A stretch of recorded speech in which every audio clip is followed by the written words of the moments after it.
The real nexus of power in this century is moving from nation states to city states. California, or the Bay Area, is a good example.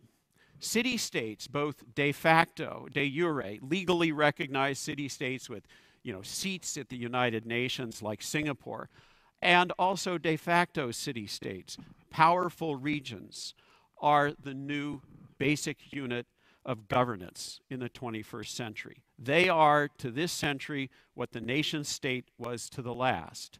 City-states are the powerful nexus of economy, commerce, culture, and identity. So what about our Bay Area? Well, I think we actually already are a city-state. We just need to acknowledge it. With that in mind, note that nations don't disappear. And they're not going to disappear in this century, replaced by city-states.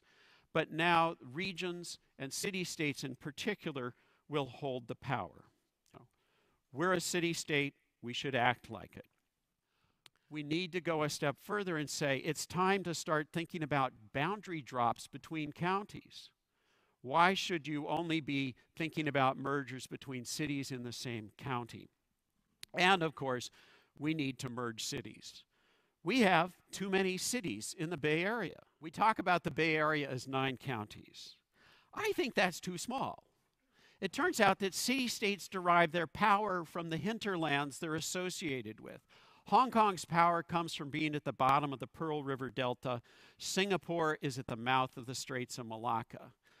A big part, Silicon Valley isn't this thing dropped here by an alien spacecraft that has no relations with the people over the hill.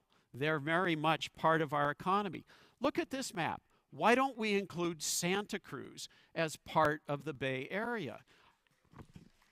What about San Joaquin Valley? I mean, the people who work in Silicon Valley, they sleep there, for heaven's sake. We should think about expanding this notion of what the Bay Area city-state looks like.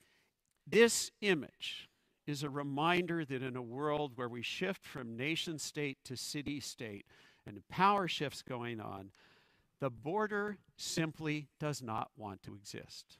The new order is not about shifting boundaries. It's about dissolving boundaries. One thing I can tell you with certainty, Tijuana does not want to become American, and San Diego does not want to become Mexican. Rather, they just want to be one region undistracted by national governments and people who are interfering with economic growth, educational opportunity, and social progress. The same things that we want here.